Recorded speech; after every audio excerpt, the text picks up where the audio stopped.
장날의 노래 가요. 국민 앞에 정식히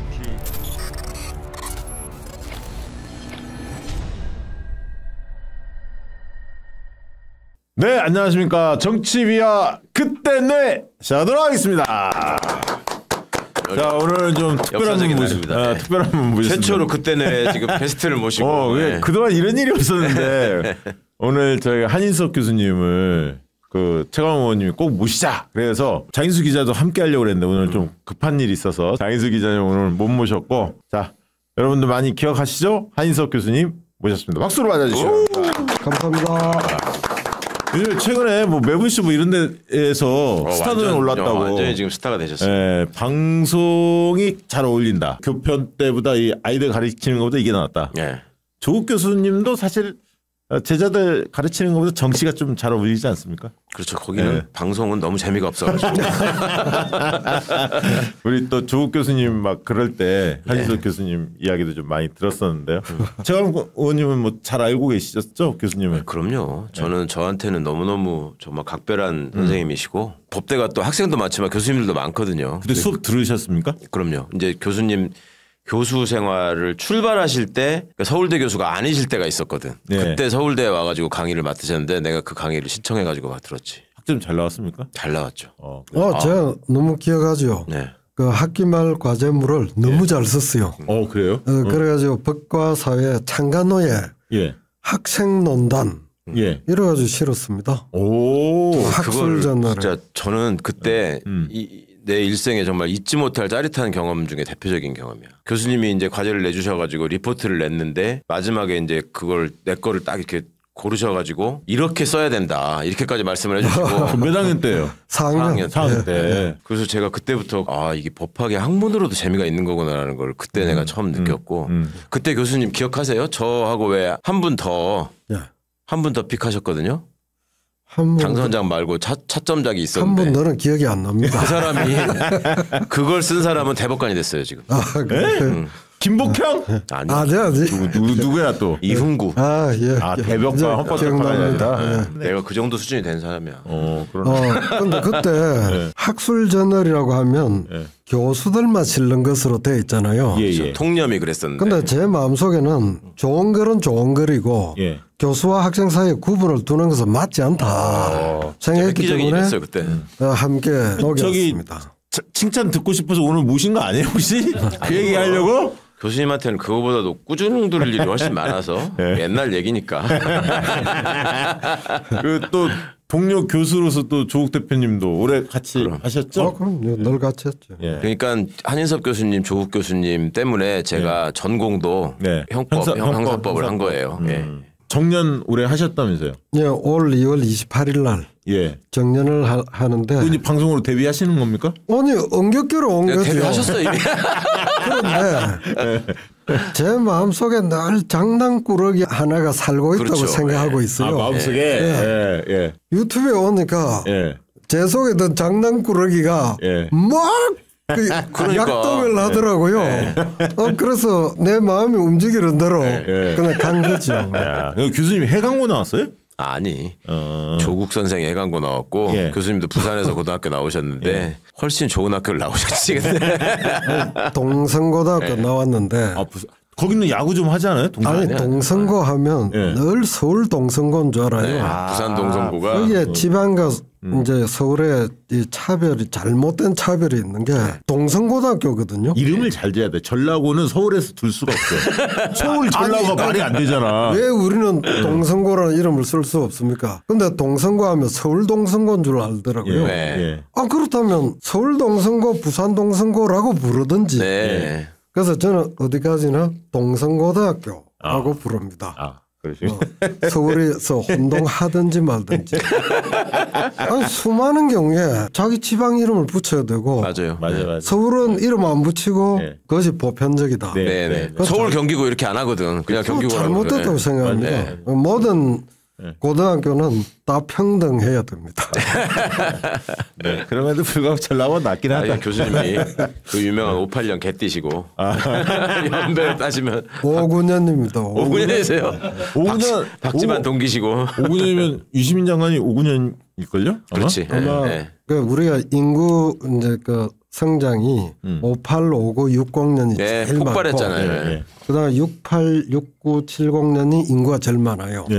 그런데 이제 그 세대가 중학교 들어가면 중학교 무시험, 고등학교 들어가면 고등학교 무시험, 대학 들어가면 또 이제 확장이 되고 그래가지고 기존의 벽을 인구의 압력으로 계속 깨어 나가는데 1987년에 이르면 70학번 68, 69, 70이 대학에 들어갔잖아요. 대학의 인구가 청년 인구가 가장 많았던 겁니다. 우리 사회가 평균적으로 가장 젊었던 때가 1987년이에요.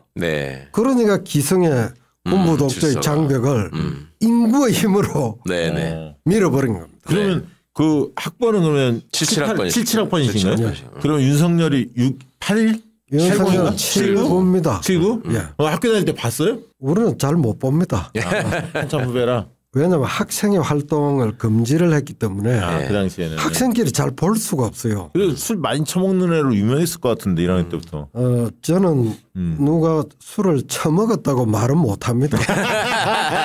교수님이시니까. 술을 마셨다라고 이야기합니다. 이번에 이 책을 쓰게 된 동기부터 한번 좀 여쭤봐요. 이 책 한번 띄워주실래요? 계엄과 내란을 넘어. 우리 또 출판사 사장님이 아마존의 나비 출판사인데 지난번에 이성윤 의원 한번 나왔었잖아요. 꽃 그 책 그 책 냈던 출판사라고 해요.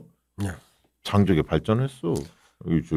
책 표지가 이뻐요. 너무 근사하지 않아요? 근사해요. 저게 그림인데요. 그림 제목이 2025.4.4라고 되어 있습니다. 2025년 4월 4일의 장면을 그린 겁니다. 그러니까 유성열 파면의 날. 그러니까 해가 뜨는구나. 어둠을 깨고 연명이 밝아오고 드디어 아침 햇살까지 들여오는 장면인데. 이거 법대 교수님이 그러셨다는 게 진짜 충격적인데. 제 옆에 법철학전공하는 공두현 교수가 저걸 그려서 계엄과 내란과 싸운다고 애쓰는 것을 바로 옆방에서 보는 겁니다. 보니까 좀 고맙고 감사한 마음으로 저를 떠올리면서 그림을 그렸다고 그래요. 그래서 보통 책 표지 만드는데 모두가 고민하고 이건 안 돼, 저건 안 돼. 뭐 밤낮 싸우거든요. 근데 저 그림을 보는 순간 저거다. 바로 저거다.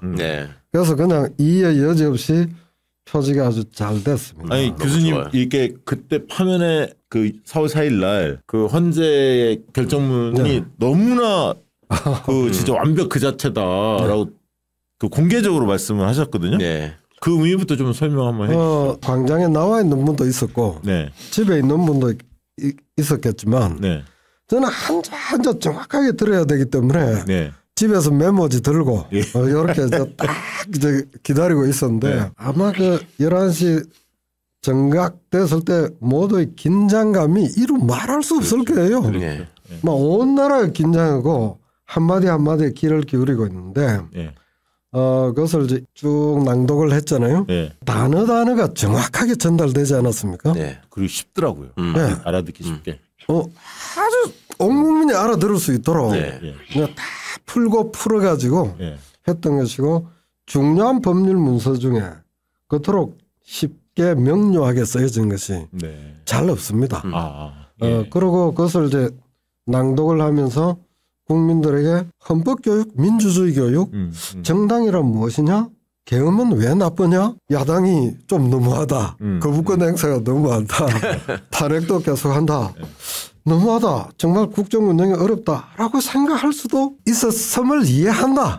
그런 표현도 있었죠. 그렇지만 왜 그걸 가지고 군대를 끌고 와서 확 진압하려고 하느냐. 서로 협치하려고 노력도 하고 대통령이 되고 났는데 2년 동안 국민 신임을 받기 위하여 굉장히 노력을 했어야 되잖아요. 그래서 총선에서 네가 유리하게 될 수도 있었다. 그걸 적어놨어요. 근데 2년 노력을 하면 야당이 너무하고 대통령이 너무 잘하는데 야당이 너무 방해하는 걸로 하면 국민들이 성적표를 딱 매겨버립니다.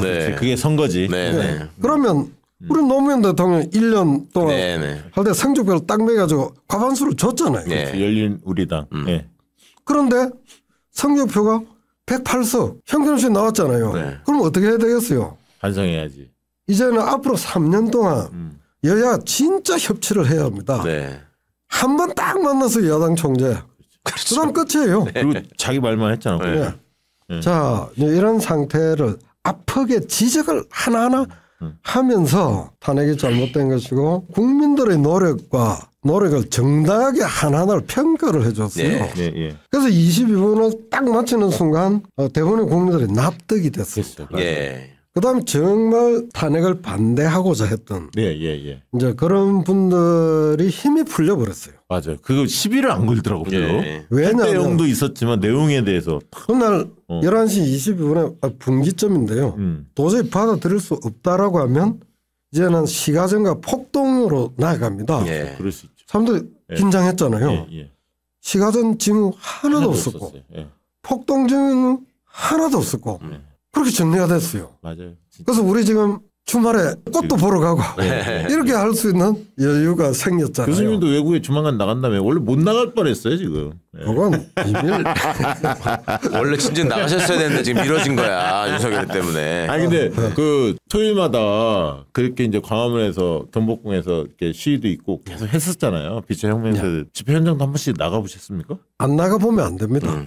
자주 가시죠. 왜냐하면 네. 가슴이 터지고 예. 미치는 거야. 혼자 있다가는 정신병 날 것 같아요. 예. 그래서 광장이 예. 재미로 나간 것이 아니고 광장의 호흡이 간절히 필요했던 거예요. 예. 맞습니다. 그래서 이제 나갔는데 예. 나가서 이제 너무 추웠어요 날들이. 그 키세트 예, 예. 입고 뭐 정말 그냥 앉아 있으면 너무 추워서 1시간을 견딜 수가 없어요. 맞습니다. 그래서 사람들이 서서 계속 돌아다니면서 집회이면서 움직이는 계속 움직이는 집회가 계속 이루어지고 그것이 문화적으로 너무 풍요했어요. 예. 단조롭게 그냥 구호만 외치면 힘이 별로 소진이 되는데 색깔도 그렇고 음악도 그렇고 뭐 각종 퍼포먼스 구호 그다음 깃발 예, 깃발이 진짜 아. 너무 놀라운 거예요. 놀랐죠, 예. 놀랐죠, 진짜. 예. 각 깃발들이 너무나 다채롭고 다르잖아요. 맞아요. 그 깃발에 구호가 어떻게 쓰였는지를 구경하게 돼. 계속 살펴봐. 그게 아니 깃발을 그냥 대충 써가지고 오는 사람 있나요? 일주일 동안 생각을 합니다. 맞아요. 그렇죠. 어떤 내용을 예. 담을까, 예. 어떤 이제 장식을 넣을까, 네. 높이는 어떻게 할까. 온갖 연구한 종합 예술 작품들입니다. 예. 종합 예술 작품들이 뭐 엄청난 규모로 펼쳐지잖아요. 예. 그래서 그걸 이제 찍고 그래서 책에 예. 뭐 담기도 하고. 아니 진짜 교수님은 예전에 그 80년 그 서울역 해군 그때도 현장에 계셨잖아요. 교수님이 청년 시절에 느꼈던 그 계엄 상황에서의 모습과 이번에 이제 모습이 너무나 선명하게 이 시대의 변화를 그럼요. 말해줬을 것 같아요. 80년은 음울하고 예. 초조하고 그렇지만 그다음 이제 각종 한국의 문화운동 역사에 일천했기 때문에 예. 광장에 10만 명을 모았는데 예. 학생들이 할게 10만 명이 없어. 모였는데 뭐 할 게 없어요. 할 게 없어. 그때 그 아침 이슬 부르고 뭐 이러지 않았어요? 아침 이슬 겨우 한 노래가 한 서너 곡밖에 없어요. 그러니까 모아놓고 이게 뭔가 분위기를 만들어내고 해야 되는데 맞아요. 예. 그냥 있는 거지. 예. 앉아 있는 건 그냥 구하면 외칩니다. 군사독재 물러가라. 민주헌법 실시하라. 외쳐는 그런데 이번에는 멀티칼라. 너무 칼라였다 해야잖아요. 그다음 노래들이 다종다양하게 나오고 그러니까 한국의 총체적 문화 역량들이 다 집중돼 들어오니까 혹시 누가 이제 외국인 중에서 한국이 계엄나고 이러는데 가면 엄청나게 공포 분위기가 조성되고 오기 겁나는 거 아니냐. 그런데 그랬었죠. 너 꼭 오시라. 한국에 지금 K-컬처의 이 다종다양한 것을 맞아요. 너무나 즐겨야 될 거고 폭동, 범죄 하나도 없다. 그리고 이게 행진하다 보면 외국인들이 계속 찍어요. 너무 즐겁거든요. 그렇죠. 너무 신기한 거지. 스스로 이제 자기 나라에 가서 자랑할 게 너무 많아요. 그러니까요. 그래서 이 기회에 한국의 종합적인 문화 역량을 다 체험하고 올 거니까 오히려 와야 된다. 이렇게 이야기했어요. 교수님 그러면 그 집회 가시면 혼자 가십니까? 아니면 누구 뭐 동년배들하고 같이 가십니까? 그러면 이제 여러 분들을 만나는데 저는 주로 이제 혼자 이렇게 다니면서 그래서 느끼고 제가 집회에서 주동하는 사람은 아니고 그래서 찍고 뭐 기억하고 했다가 거기서 나오는 것들을 어떤 법적인 문제도 있고 법과 관계된 문제가 있을 때 이런 것들을 어떻게 풀어낼까 너무 고민을 안고 옵니다. 예를 들어서 그게 이제 학자적 호기심이지. 2008년에 촛불 시위가 본격적으로 대규모로 됐잖아요. 그 광우병 때. 그런데 보통 주간의 집회는 괜찮은데 야간 집회는 위험하다. 그래서 주간 집회는 신고제, 야간 집회는 허가제, 또 허가 잘 안 해주는 허가제 이러잖아요. 그런데 제가 2008년에 보니까 서울시내 한가운데는 주간과 야간의 구분이 없어요. 야간에 보통 야간은 끔끔해가지고 온갖 범죄가 활개치고 해야 되는데 화나죠. 대낮죠. 전기 시대에는 주간과 야간의 차이가 없다. 그렇죠. 그냥 이제 농업 시대, 호롱불 시대 이럴 때는 밤이 깜깜하니까 그렇죠. 위험하죠. 밤과 낮이 다르다 하는데 이건 완전히 달라졌다. 주간과 야간이 똑같다. 그러니까 야간 집시를 허가제로 하는 것은 잘못됐다. 그래서 논문도 쓰고 그다음에 헌법재판소 헌법소원 하는데 그렇죠. 논리도 제공하고. 야 안진건 소장이 제일 좋아했겠는데 교수님. 그때 많은 분들이 야간에 이제 집회를 했다. 그냥 허가를 위반한 게 아니냐. 그에 대해서 헌법소원에서 이겼어요. 그래서 많은 분들이 그걸 잊어버리고 계세요. 옛날에는 그게 금지돼 있었다라는 거를 잊어버리고 계시죠. 그래서 그 문제의식을 그대로 저를 가지고 와서 이것을 논문으로 풀어내는 역할. 요게 이제 학자의 역할이다. 교수님도 체포 명단에 있었겠다. 당연하지. 교수님은 뭐. 당연히 영연백 대상이고. 동지들이야 동지들. 체포 안 됐을 겁니다. 그런데 그 12월 3일 날 이제 계엄 이제 선포를 하고 10시 28분인가요? 제가 한 28분 정도 지난 뒤에 대통령 헌법 파괴 해가지고 계엄 요건 성립 안 되고 국회의원과 국회를 건드리면 바로 내란이고 그다음 군인 경찰은 절대로 보통 경거망동하지 마라 이러는데 군인과 경찰을 존중해야 되기 때문에 망동이라는 표현을 쓰면 안 되겠더라고요. 그래서 경거 동조하지 마라 이렇게 썼습니다. 그 와중에서도 군인과 경찰은 교수님 하실 일을 다 하신 존중해야 되기 때문에 그걸 썼을 때는 정면으로 싸우겠다 이런 각오를 하고 그때 우리가 계엄을 해제시키지 못하면 잡혀가도 된다. 근데 잡혀가면 이제 마지막 강의도 마쳤고 학생에 대한 의무가 없잖아요. 그러면 싸워야 되는 거지. 그래서 그때 싸우면 손해가 될 것 같지도 않더라고요. 정면으로 싸워서 무엇이 옳고 그름을 보여주자.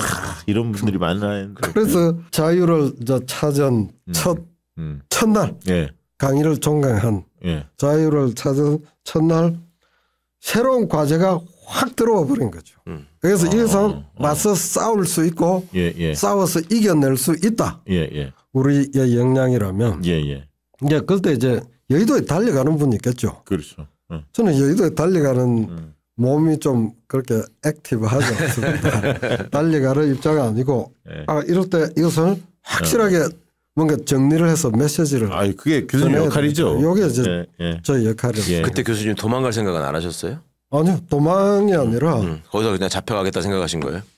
우리 집에 올 여유가 없어요. 왜요? 우리 뭐 최강욱 해가지고 쭉 뭐 활동하는 거 보면 저희는 오지 않습니다. 갑니다. 이거 하면 최강욱 의원은 정치인으로 전면에 나서셨잖아요. 변호사 하다가 어떻게 보셨어요? 정치인 최강욱에 대해서는? 정치인으로서는 극히 뛰어나죠. 왜냐하면 법조인에서 좀 후졌습니까? 내가 A가 뛰어나다라고 하면 왜 B가 후졌습니까라고 하는. 아니 저는 하도 뭐라고 해서 B에 대해서는 뭔가 흠결을 내야 돼. 흠결을. 정치적으로 대중적 언어를 가지고 있고 맞아요. 대중과 또 호흡하는 그것이 그냥 체질화가 돼 있어요. 좀 천재기가 있어요. 근데 보통 법조인들은 대중과의 거리를 자꾸 유지하고 그 세계 내에서 뭐 인정받고 돈도 벌고 이러려고 하는데 최강욱 선생은 그런 생각이 없잖아요. 본래 영역을 찾아갔는데. 맞네. 그런데 정치길이 중간에 지금 봉쇄가 됐잖아요. 그런데 봉쇄가 된 그 위기의 시기가 있으면 위기를 어떻게 헤쳐나가는가에 따라서 인간의 진면모가 또 나옵니다. 서사를 하나 만든 거죠. 그러니까 네. 봉쇄가 되니까 유튜버 대중의 세계로 쫙 나갔잖아요. 그런데 저도 이제 유튜브에 관심이 있어 긴 거는 못 보고 쇼츠라는 게 있더라고요. 1분짜리. 네. 아니 쇼츠에 지금 절반이 최강 의원 거예요 다. 최강 버전으로 딱. 그러니까 저기 국회의원 김병기 의원 이런 사람이 와서 뭐라고 하냐면 동료 국회의원 시절은 그렇게 웃긴지 몰랐대. 유튜브 하면서 알았대. 좀 교수님 아니, 웃겨서가 아니고요. 대중과 호흡하는 능력이 있고 대중적 언어로 맥점을 탁 찔러내는 거지. 맞아요. 이제 그 부분이 다른 사람이 흉내내기 어려워. 최근에 그 의원님 칭찬 중에 제일 기억에 남는 칭찬인 것 같아요. 교수님 말씀하시는 게. 그 교수님이 이제 제자를 아끼시는 거지. 근데 교수님 그 아까 맥점이라는 말씀이 사실은 교수님이 페이스북에 올려주시는 글 하나하나가 당시에 시민들한테 이제 굉장히 쉽고 맥을 짚어주시는 글이기 때문에 많이 다가갔었는데 어제 오늘 사이에 또 올리신 글을 보면 이제 윤석열이가 칼 얘기를 했단 말입니다. 계엄과 관련해서 그리고 변명하면서 또 이제 본인이 계속 주장해왔던 무슨 뭐 나는 이게 경고성 계엄이었다라는 말을 반복하려고 하니까 헌재 결정문을 가지고 바로 또 짚어주셨어요. 이 네가 그럴까봐 헌재 보면 다 나와 있다. 너무 통쾌하더라고 저는 그게. 아니 그 점은 제가 평소에도 생각했던 것인데 검찰을 칼잡이라고 하고 뭐 조선 제일금이다. 한동훈까지. 그다음에 뭐 칼로 찌르되 비틀지는 마라. 이런 것이 격언으로 하는데 그거는 너무 잘못됐다고 평소에 생각했습니다. 자기가 칼을 쥐고 있다라고 생각하면 그 칼을 가지고 오만 그다음 남용을 하게 되는데 국가의 공직자가 칼을 쥐고 있다는 것은 잘못된 거예요. 비유로서도 잘못된 거예요. 칼을 쥐고 하는 것은 해결사, 조폭. 아니 뭐 조선 제1금이니 칼잡이다라고 하는 것은 내가 깡패도 해결사다라고 하는 이야기를 그걸 부끄러움이 없이 이야기를 하고 있어요. 그다음 대통령이 됐잖아요. 대통령이 되고 난 뒤에 형사재판에 가서 계엄은 칼과 같은 것인데 이런 이야기를 하고 경악했습니다. 이 사람은 계엄령이나 대통령이 할 수 있는 것은 총칼을 마음대로 휘두를 수 있는데 그걸 휘두르지 못하게 하니까 못 참겠다고 계엄을 터뜨리는 거잖아요. 그 사고 자체가 잘못된 겁니다. 기본적으로 그걸 칼을 떠올려서 비유하는 발상 자체가 얼마나 위험한 건지를 마음속에 칼이 들어있거든요.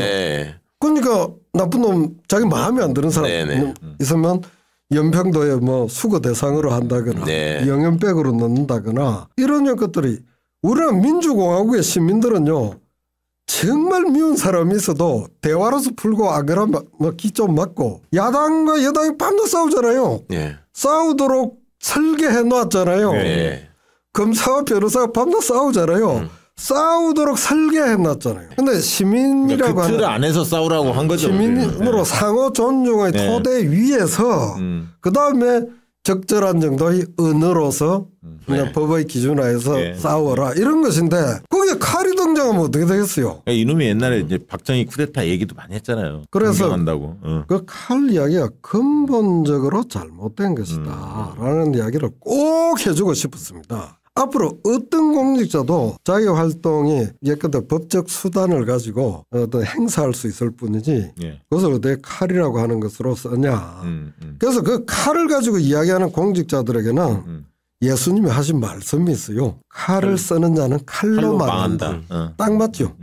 그러니까 검찰총장으로서 대통령으로서 칼을 쓰는 자는 칼로 망한다. 내 칼이 있다면 칼은 상대를 찌를 것이 아니라 칼은 칼집에 도로 넣어라. 이게 마태복음에 나옵니다. 예수님이 2000년 전에 칼을 쓰는 자는 칼로 망한다. 칼로 망한다. 내 칼이 있다면 칼집에 넣으라고 이야기했죠. 김건희가 구약을 통째로 외웠다고 했는데. 그게 신약에 나오거든. 구약을 외우는 바람에 이렇게 됐구만.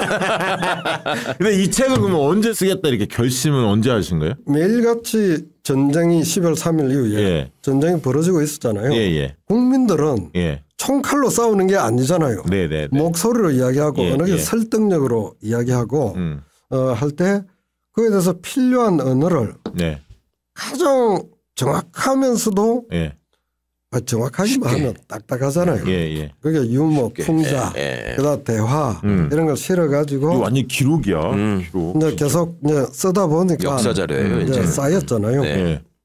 그래가지고 어느 땐가는 정말 저는 글과 말은 대화라고 생각하거든요. 글을 쓸 때도 다 이제 대화하듯이 글을 쓰는 습관이 있는데 그러다 보니까 국민과의 어떤 헌법 대화, 헌법을 소재로 한 또 민주주의를 소재로 한 국민과의 대화의 장을 계속 펼쳐나가자. 그런데 대화는 뭐 SNS도 있고 제가 모르는 유튜브도 있지만 지식이니까 주로 책으로 소통하잖아요. 그래서 책을 내자. 그러면서 한편으로 생각한 게 우리 2017년에 박근혜 탄핵 때 책이 별로 없어요. 한번 찾아보세요. 그러네. 아니 그 정도가 되면 굉장히 많은 책이 나와야 돼요. 그런데 이게 잘못됐다.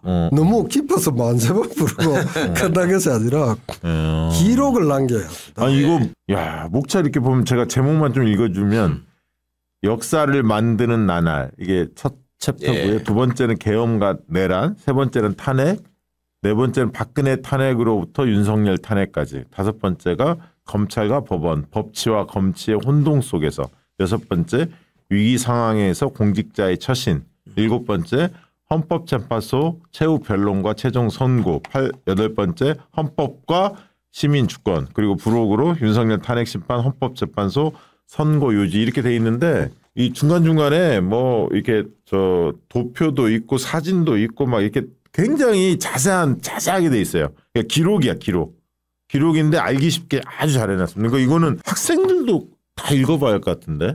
그러니까 청소년들부터 시작해서 역사 자료라니까 이거는. 그리고 이 안에 이제 그 부제로 교수님이 이제 국민과 함께 국민이 써내려간 헌법 이야기라고 해주셨는데 이게 되게 의미가 있는 얘기예요. 그러니까 이 내용조차도 다 저 말하자면 제목과 다 연관이 돼 있고. 네, 여기에 제목 중에 소제목이 조국 이성윤 추미애 의원의 마음 이런 식으로 알고 싶은 보고 싶은 대목들이 참 들어가 있어요. 국민이 써내려간 헌법이다라고 얘기했는데 헌법과 법률이 다르거든요. 헌법은 누가 만들죠? 국민이 만드는 거죠. 전체 국민이 헌법을 만드는 거죠. 개헌 사안이잖아요. 헌법 고치려면. 헌법을 제정하고 개정하고는 반드시 국민 전체의 동의를 얻어야 되기 때문에 말하자면 5천만 명이 만들었다 생각하면 됩니다. 법률은 국회의원들이 300명, 그중에 151명. 과반이니까요. 요즘에 하도 거부권을 많이 인사해서 200명이라고 보셔야 할 것 같습니다. 뭐 크게 봐서 300명. 헌법은 5천만 명, 법률은 300명. 그다음에 이제 대통령령 이쪽은 뭐 한 명도 혹은 국무회의를 거쳐야 되니까 한 15명 이렇게 만들잖아요. 그럼 5천만 명이 만든 게 기본이잖아요. 그런데 국민은 헌법 만드는 과정에 참여하고 자꾸 헌법 개정하자고 하잖아요. 헌법 개정 잘 안 됩니다. 헌법을 개정하려고 하면 엄청난 헌법 개정의 에너지가 집결이 돼야 됩니다.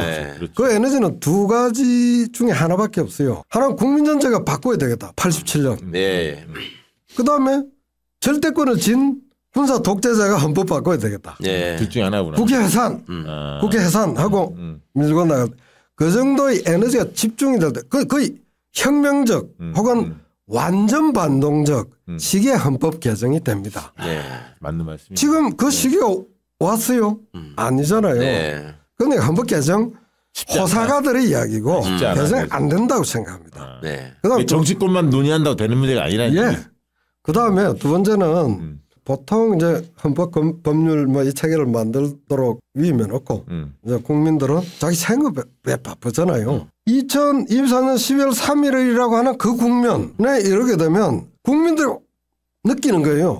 우리가 지키지 않으면 민주주의가 떠내려가는 우리가 지금 몇십 년 동안 정말 피와 땀과 눈물을 쏟아가면서 민주주의를 만들어냈잖아요. 근데 그게 한순간 다 떠내려가는구나 라고 되니까 국민들이 아주 이기적 행동을 했어. 자기 앞으로 살기 위해서 앞으로 민주체제에 살기 위해서 이때 완전히 투신해야 되겠구나. 국민 각자가 이기적 이타심이 총집결이 된 거죠. 이기심 다지고 이타심 다지고 이기적 이타심이 총집결해서 내가 지금 할 일이 뭐지? 일단 국회를 내야 되겠구나. 네. 국회의원들은 도망갈 수도 있는데 얘들 오면 잡힐 거 아니에요? 얘들 오면 잡히려고 각오하고 온 거잖아요. 그렇죠. 그런데 숨지를 않고 바로 달려왔어요. 네. 모두가 목숨 걸고 이때 놓치면 우리가 얼마나 후퇴할지 모른다 이렇게 되잖아요. 네. 그래서 국민이 만들어냈습니다. 헌법을. 국민이 국회를 지키고. 그리고 헌법재판소 우리가 2월 25일 날 헌법재판소 공개변론이 끝났어요. 예. 그때부터 죽는 줄 알았습니다. 애 같아갖고. 진짜 4월 4일. 너무 길어져서. 근데 중간에 3월 8일에 그 윤석열 석방이 됐어요. 네. 3월 8일부터 4월 3일까지 국민들은 정말 불안해서 잠을 이룰 수도 없고 그러니까 이제 토요일 좀 집회 나가면 되지 않을까 했다가 안 되겠는 거예요. 매일 나온 거예요. 그다음에 국회의원들이 여의도에서 광화문까지 매일 그렇잖아요. 그렇죠. 그다음 단식하고 우리 삭발하고 뭐 단식 투쟁은 낡은 것이야. 이제 좀 단식 같은 거 하지 말아야지. 너무 깝깝하니까. 그렇죠. 뭐라도 해야 되겠으니까. 너무 깝깝하니까 온몸을 뭔가 투신하는 하나의 방법으로서 단식하고 삭발하고 모든 방법이 총동원돼 나왔잖아요. 그럼 그 시기에 저는 지식인이니까 공직자의 자세 부분을 정립을 해야 되겠다. 그다음에 검찰과 법원이 엄청나게 왜곡시키고 있으니까 이것이 잘잘못을 정리를 해야 되겠다. 그렇게 해가지고 요 책의 5장 6장을 써내려갔던 것입니다. 그래서 아마 3월 14일 날 통과됐으면 이 책의 5장 6장은 없어요. 그런데 그 덕분에 내용이 훨씬 깊어지고 풍부하게 됐습니다. 그러니까 우리가 이제 검찰개혁, 뭐 사법개혁 그 내용까지 다 지금 들어가 있는 거야. 근데 이번에 진짜 헌법재판소의 위상은 굉장히 높아진 것 같아요. 그죠? 아슬아슬했죠. 그동안에 이거 진짜 없어져야 하는 거 아닌가 막 이런 생각 했는데 막판에 기사에서 현재도 3월 말에 이러면 존재 위기 속에 놓이게 됐습니다. 왜냐하면 국민들이 근본적으로 생각을 하게 됐어요. 국회에서 탄핵 소추한다. 소추만으로 쫓아내면 너무 헌정이 엉망이잖아요. 그다음에 최종 이제 심판자가 있어야 되는데 최종 심판자를 헌재에 줬잖아요. 근데 헌재가 아니 이건 결국 국민이 대통령을 뽑았으니까 대통령을 끌어내리는 것도 더 이상 안 되겠다. 하나는 또 국민이 결정하는 거예요. 그걸 알게 됐어요. 그전에 잠복에 있다가 헌재가 안 그럴 가능성이 생긴다라고 하니까 국민이 국민투표로 하는 방안이 확 나왔잖아요. 그게 원래 숨어있던 잠복에 있던 본래적 기능을 근데 이제 헌재가 4월 4일에 받아가지고 헌재가 자기 구제도 했습니다. 헌재는 필요하구나. 근데 국민이 하자면 끝없는 어마어마한 논쟁이 커질 텐데 현재 그 8명 속에 저는 전 국민의 바람과 염원과 고충과 이런 것이 다 연결되어 있다고 생각합니다. 그럼 교수님도 뭐 8대 0으로 나올 것을 확신하셨던 거죠? 확신나는 것과 불안감이 부분이 있잖아요. 그래서 저는 이제 정치 예측가나 평론가는 아니기 때문에 8대 0 틀림없습니다. 안심하십시오. 이런 거는 한 번도 안 썼어요. 거기서 조건을 따지고 우리가 고려해야 될 것 따지고 그죠? 우리 국민들이 패배주의적이거나 절망적이 되면 순식간에 그 절망감 패배감을 안고 그 민주주의의 적들이 막 이제 범람하게 됩니다. 그런데 국민이 잘 무장하고 자신감을 가지고 한 걸음 나아가면 민주주의 적들이 물러서게 됩니다. 그래서 이 자신감과 당당함을 하려고 하면 지식적인 무장도 있어야 되고 그다음 연대감도 있어야 되고 그다음 마음속이 즐겁고 희망에 차 있어야 되고 그거 없이는 낙담하고 낭망하면 무너집니다.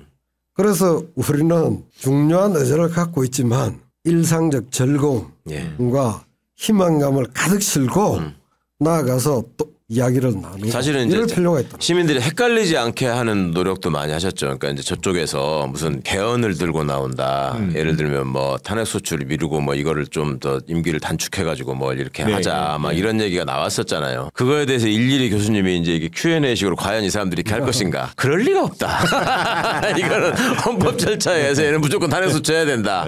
다 꼼수를 받아주면 안 돼. 이런 것도 쫙쫙 이렇게 그때마다 맥을 짚어주셔가지고. 아니 그 이번에 특이한 점은 그 헌법 헌법학자들 뭐 행정법, 형사법 막 이렇게 권위자들 있잖아요. 법학 교수님들 다 시국선언 뭐 성명도 발표하고 이런 걸 다 하셨어요. 약간 느낌에 뭐 87년 그런 느낌도 좀 들더라고. 서울대 이제 교수 연구자만 해도 시국선언을 4차례 했습니다.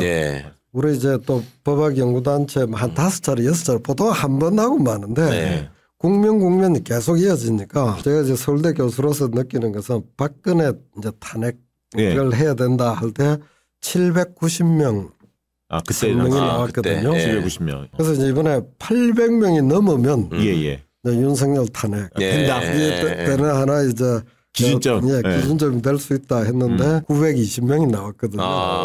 그런데 한 400명, 300명 나오면 탄핵 정도의 국면까지 안 가더라고요.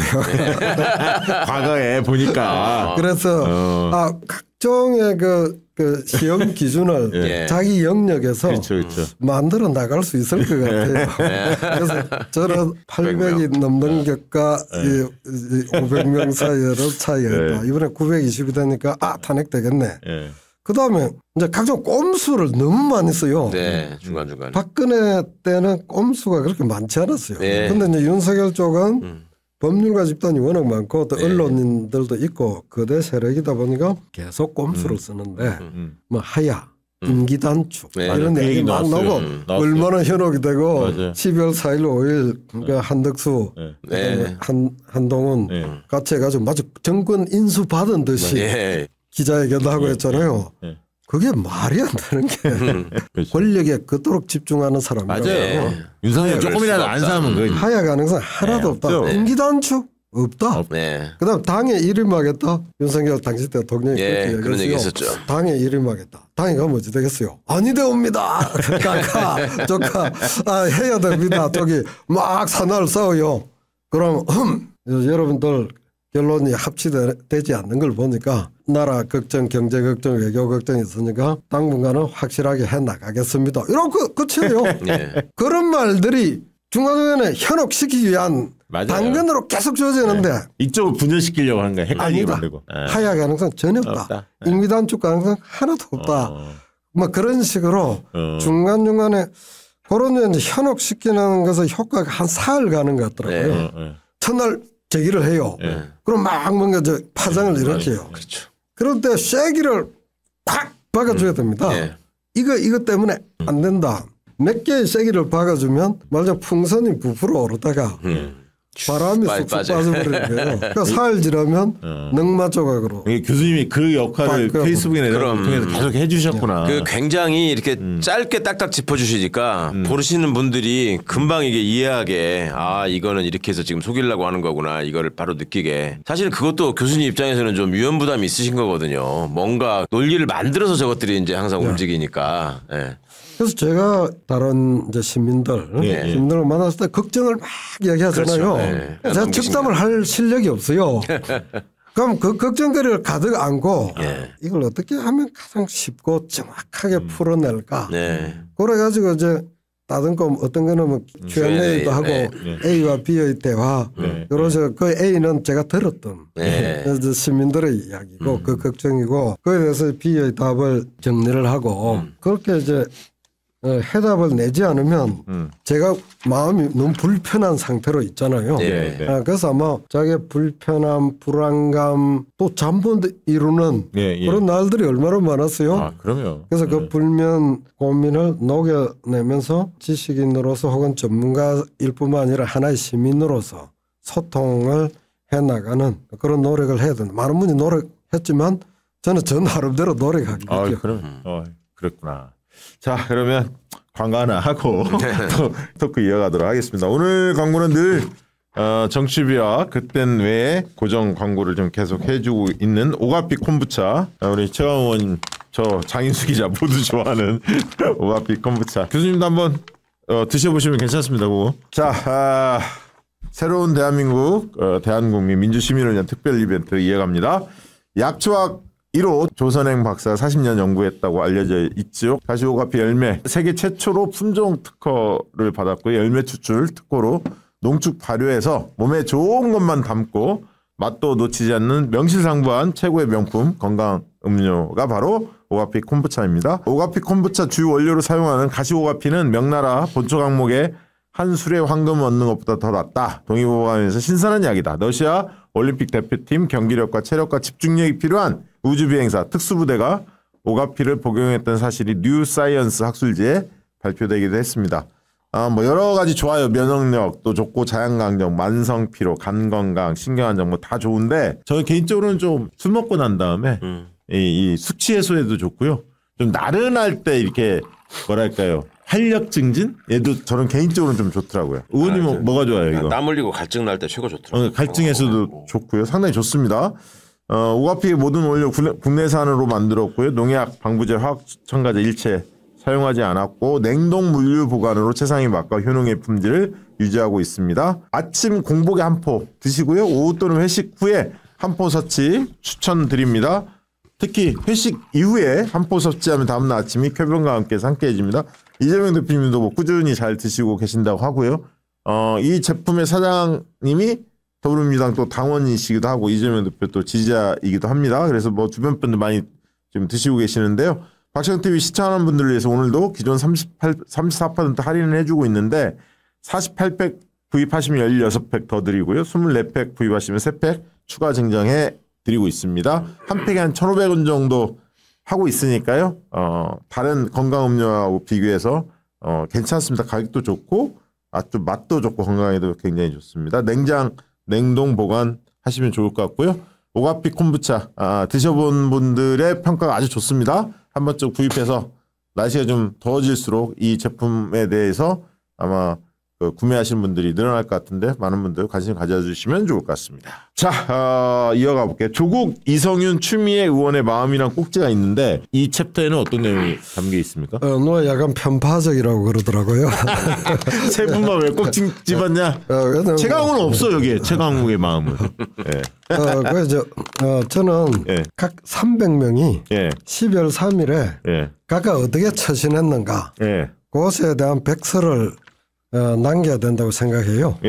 그래가지고 위기 시에 제대로 처신하라고 우리가 공직 권위를 부여해주고 인정을 해주고 했던 거 아니에요? 그래도 이성윤 의원 뭐 한 거 보니까 강동에서 150km 시속 150km로 그냥 달려왔다고 그러더라고요. 겨울 때. 그냥 막 각종 신호위 바람에 교통위반 그런 분들 많아 맞아요. 신호하면서 많아요. 온 것이고. 그래도 뭐 국회의장 이제 우원식 의장 같은 경우는 의장은 정문으로 가잖아요. 그렇죠. 정문으로 가서 호통을 칠 거 아니에요. 그렇죠. 비켜라. 의장의 지시 없이 왜 막느냐. 그러면 어찌 됐겠습니까? 바로 잡아가지고 국회의장 잡아가면 개의 자체가 안 돼요. 그런데 아마 우원식 의장이 그걸 잘 아는 것 같아요. 그래 정문이 아니고 이제 측면으로 해서 담을 넘어가지고 왔잖아요. 한 명 한 명이 어떻게 처신했는가에 대한 기록을 다 남겨야 되는데 저희 무책에 다 쓸 수는 없고 샘플로 한 3개쯤을 넣고 이제 297명도 각각 해서 책 한 권. 우리 300이라는 영화 있지 않나요? 있죠. 그래서 저는 12월 3일 300이라는. 아니 저는 세 분의 이름 딱 들었을 때 윤석열과 특수관계 있었던 사람들 있잖아요. 가장 미워하는 사람. 그러니까 그래서 세 분을 뽑았겠나. 조국, 이성윤, 추미애. 그래서 저는 싶었어요. 이제 개헌포고령 같은 걸 보면 이 윤석열이라는 사람은 대통령직을 수행하면서 늘 사감으로 임했던 것 같아요. 대통령 사감이 아니라 공적인 역할을 해야 되는데 미워하는 사람이 있어요. 그 미워하는 사람이 추미애, 조국, 그다음에 이재명. 그다음에 최강욱도 뭐 있죠. 아주 미워하죠. 그다음에 의사. 의사들. 내 말 안 들었다 이거지. 세상에 어떤 보궐에게 특정직에 의사를 넣고 그러니까요. 그 의사를 그냥 복귀하지 않으면 처단한다. 처단이요. 처단. 우리 옛날 80년대 학생운동할 때 처단이라는 그때도 처단이라는 단어를 그때 쓸 때도 조심조심했어. 타도 처단 뭐 여러 가지 척결 뭐 이런 게 있잖아. 그 사람들은 80년이나 79년이나 80년 또 56 했던 사람들은 계엄을 치밀하게 준비를 했잖아요. 그러니까 그 엉터리 말을 쓰지를 않습니다. 좀 포괄적으로 쓰는데 윤석열, 김용현은 자기가 뻘거벗은 마음이 다 드러난 것이요. 누가 제일 미워 하면 의사 제일 밉잖아. 처단이야. 이게 그냥 나와 있잖아요. 국회 이거는 뭐 그냥 문 닫아라는 뭐 그런 식으로 이제 직접적인 표현을 하고 있으면서 야간 통행 금지.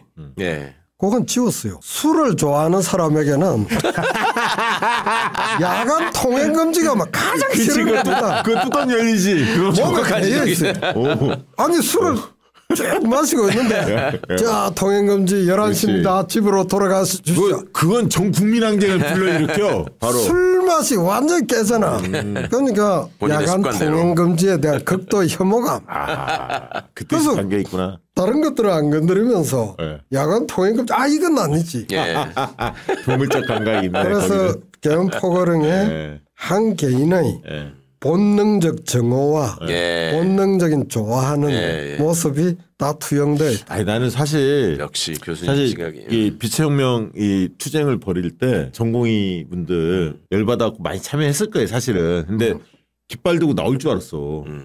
우리가 처단 대상이었다. 막 이래갖고 전공의도 쫙 나올 줄 알았어 사실. 그럴 수 있는 연대의식이 없죠. 없어. 근데 사실은 계엄을 하면 야간 통행 금지가 아주 중요합니다.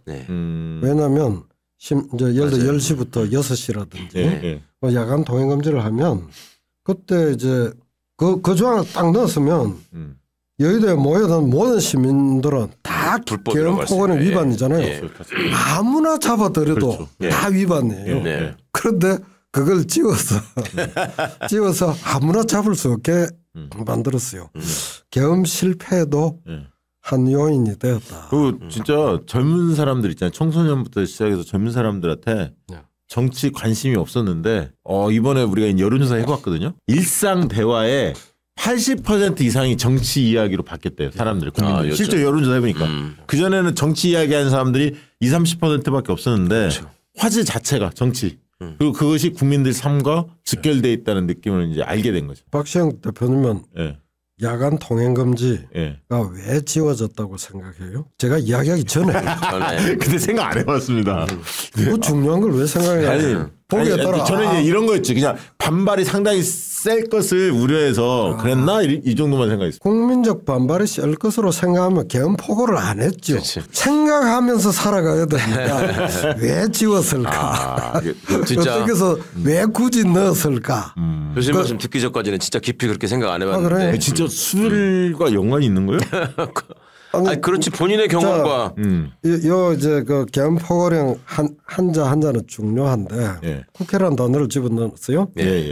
국회 지방의회 그 일체 활동을 금지한다고 돼 있잖아요. 국회라는 단어를 딱 보는 순간 내란죄의 증거가 그냥 돼버립니다. 더 이상 뭐 할 수가 없어요. 대통령이 사흘 뒤에도 나오고 또 지금 뭐 법원에 가서도 이야기하잖아요. 이야기를 많이 하는 것에 대해서 사람들이 불안해하잖아요. 저렇게 많은 시간을 주면 되냐. 그런데 이제 저는 형법학자로서 증거의 입증 부분이 어려운데 그중에 주관적 요건 내심 고의가 있느냐 목적이 있느냐 이런 게 입증이 참 어렵거든요. 근데 본인이 왜 계엄을 선포했다고 했어요?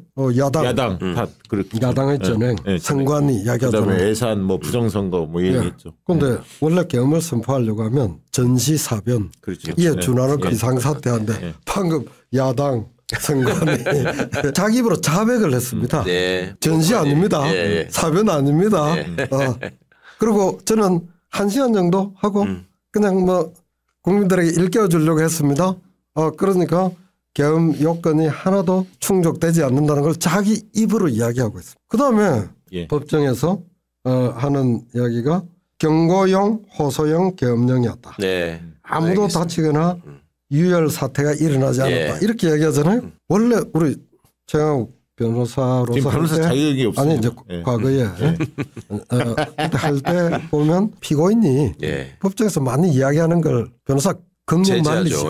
막 변명하고 하려고 하면 할수록 손해다. 진짜 말리죠. 그럼요. 근데 지금 윤석열 계속 이야기하고 있잖아요. 이게 제대로 된 변호사라면 의지하겠어요. 맞습니다. 제재해야 되는데 그 말을 못해. 그렇죠. 12월 4일 6일에도 했고 헌재 가서도 해서 통용이 하나도 안 됐잖아요. 근데 또 하고 있잖아요. 왜 할까? 또 생각을 해야 합니다. 자기 지지자들 위해서 하는 거 아닐까요? 지지자를 위해서 그런 것도 있고 자기 세뇌를 시키는 것 같아요. 자기 체면 스스로. 예. 지금 계엄이 객관적으로 성립이 안 된다. 객관적으로 내란이 된다는 건 나오잖아요. 예. 자기는 편히 자야 될 거 아니에요. 예. 이거는 경고형, 호소형이었어. 내 구국의 결단이었어. 아무도 안 다쳤잖아. 그러니까 내가 또 해제도 해줬잖아. 이렇게 해가지고 자기 위안 거리도 삼고 그다음에 자기 주문, 자기 체면을 건다고 생각했다. 그다음에 이제 그 체면에 같이 걸린 사람은 저는 개몽되었습니다. 이렇게. 그러면 체면의 그 감염이 되잖아요. 그래서 개몽되었습니다라고 하는데 헌법재판소 결정에 그에 대해서 철퇴를 딱 가했습니다. 문장도 길지 않아요. 딱 써 있어요. 경고형 계엄 또는 호소형 계엄이라는 것은 존재할 수 없다. 아마 그 전체 그 100페이지 이상의 것들 중에서 제일 짧은 문장 중에 하나가 이겁니다. 경고형 계엄, 호소형 계엄이라는 거는 그런 게 있을 수가 없는 거예요. 그건 평소에 그냥 야당 때문에 도저히 대통령직을 유지할 수가 없습니다. 국민 여러분 정말 살펴주십시오. 이렇게 해야 되는데 군대 끌고 와 없애버려. 이렇게 것들은 존재할 수 없다 이렇게 이야기해요. 옛날에 전두환 때나 이럴 때 담화문 많이 봤던 것 같은데. 그렇지. 대통령 담화문에서 많이 나왔잖아 옛날에는. 부연 설명도 해줍니다. 중대한 위기 상황을 병력으로서 극복하는 게 비상계엄이다. 계엄 선포가 단순한 경고로 그칠 수가 없는 것이다. 그러니까 본질적으로 이건 안 되는 말이다. 딱 박아 놓고 있잖아요. 그다음에 이제 계엄이 실패한 게 당신이 2시간 만에 2시간 반 만에 내려놓은 것이 당신 뜻이냐? 아니고 시민들의 적극적 저항, 군인들의 더 적극적 행동. 어제 형사재판에 정인으로 나온 두 분이 실로 감동적인 또 그 얘기를 하시더라고요. 특전사 대대장하고 수방사 일경비단장이 이제 아주 인상적인 얘기를 했죠. 수방사 일경비단장 같은 경우에는 윤석열 변호인 측에서 국회의원을 끌어낸다는 게 그게 가능한 일이냐. 그걸 지시를 했겠냐 이런 식으로 나오니까 그럼 불가능한 일을 왜 시켰냐고 이제 이렇게 바로 들이받았고 그다음에 당신한테 지금 윤석열이 직접 지시했냐. 너도 중간에서 지금 누구한테 들은 거 아니냐. 그러니까 이렇게 얘기했어요. 내가 대령이 삼성 장군의 지시를 그럼 날조했단 말이냐. 이렇게 반박을 했다고요. 김영기 대령은 특전사 부대원들이 시민들하고 싸우지 마라. 물리적인 저거를 당하더라도 싸우지 마라라는 지시를 한 이유에 대해서 현장에서 그런 임무를 부여받아서 수행할 수 없다고 생각했다. 현장 내가 있었다. 내가 현장에 저는 있었다. 그리고 윤석열의 말로 반박을 했잖아요. 난 사람에도 충성하는 게 아니고 조직에도 충성하는 게 아니고 국가와 국민에 충성해서 그걸 지키는 게 군인의 사명이라고 배웠다.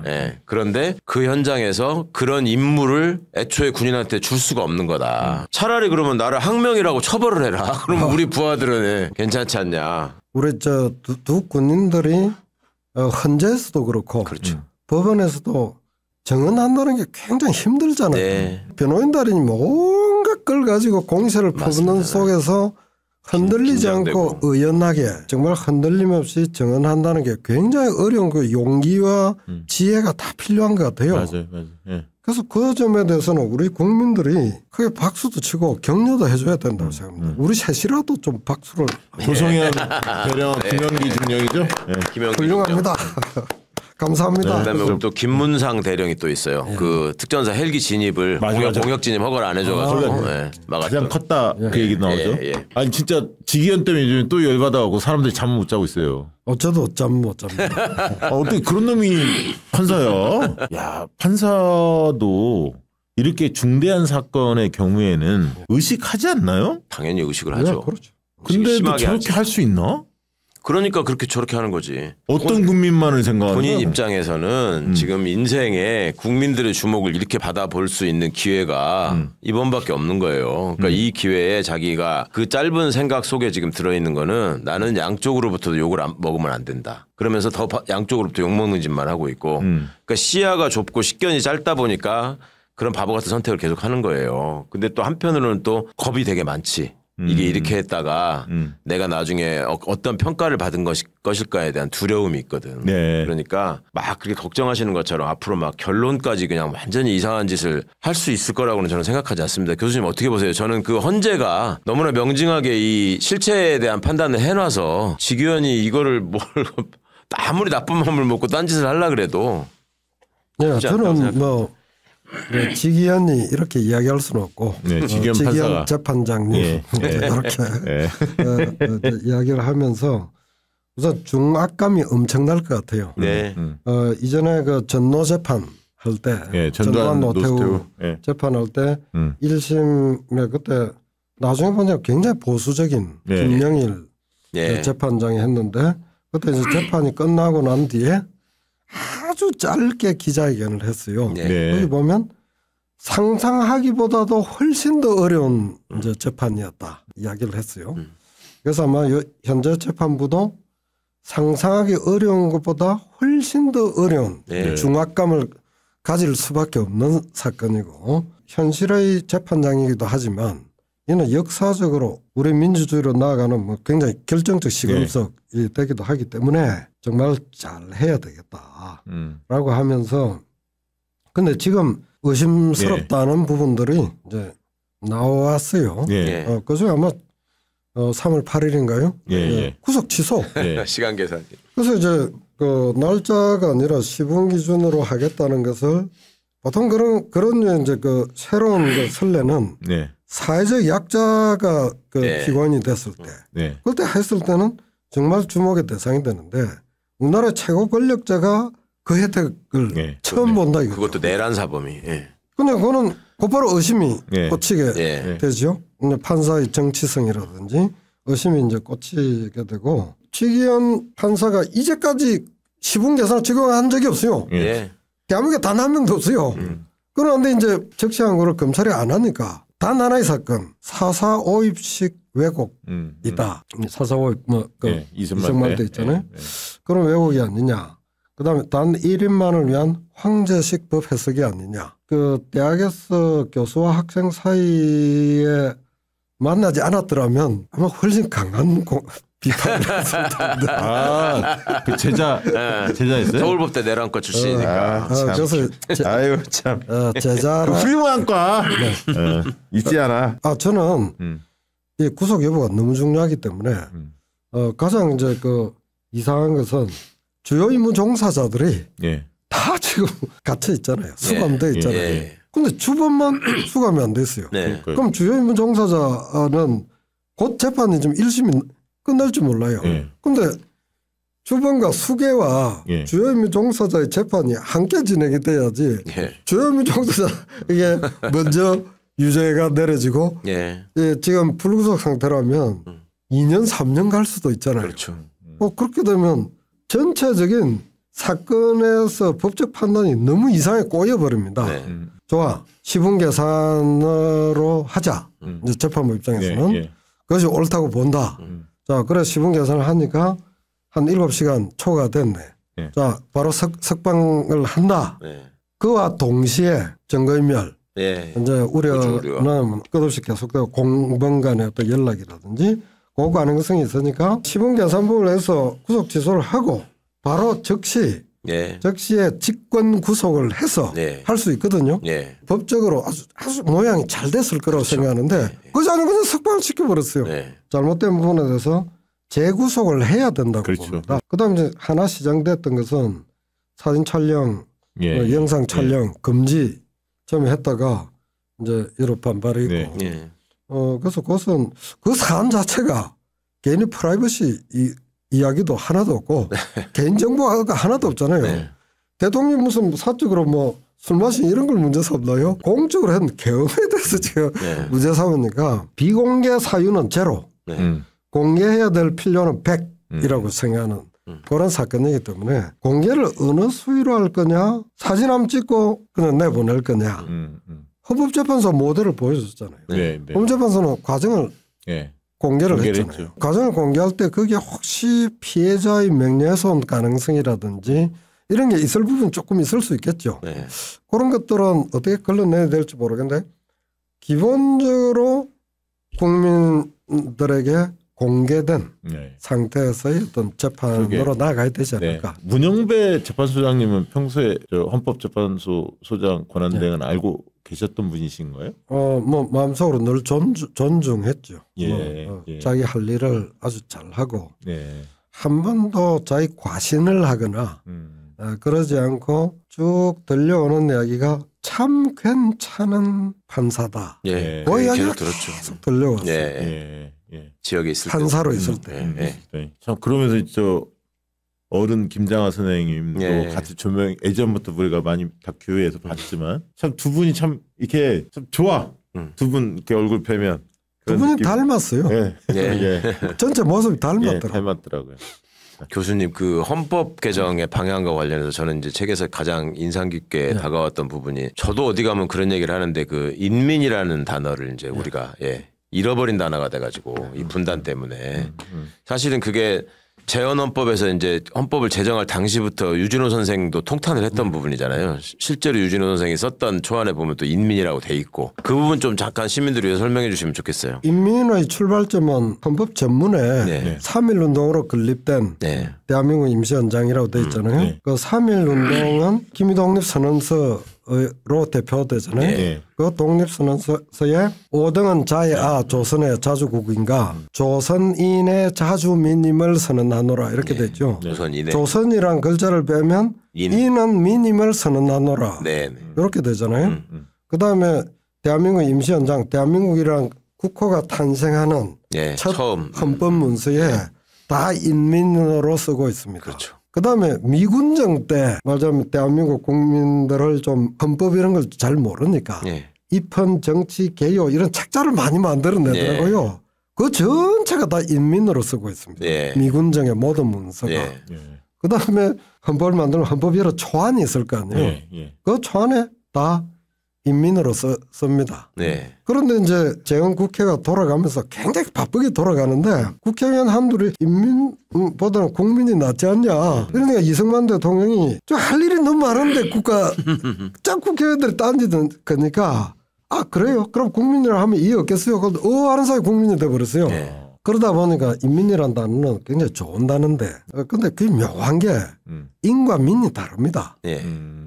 우리 인은 높은 사람을 가르칠 때 지칭하는 거고 민은 민중, 민초, 서민, 집단 이렇게 되는데 인민이라는 단어를 쓰는 순간 신분이 와르르 깨져버립니다. 그리고 또 이제 북한에서 북한도 남한도 다 인민으로 쓴 거죠. 원래는 다 그렇게 썼는데 피플은 다 번역할 때 누구나 인민으로 썼는데 갑자기 48년에 그때 이제 국민이라고 쓰다 보니까 근데 이제 국민이 하도 이제 통용돼가 인민하고 약간 차별되는 걸로 쓰다 보니까 국민은 국민대로 좋고 인민은 인민대로 좋고 어느 순간 또 시민이란 말도 많이 썼잖아요. 아니 그러니까 시민이라는 말이 적합하게 딱 떨어지는 게 많죠. 원래 국민이라는 말은 사실은 그렇게 범용적으로 사회과학적으로 쓸 수 있는 말은 아닌데 우리나라에서 좀 안타깝죠.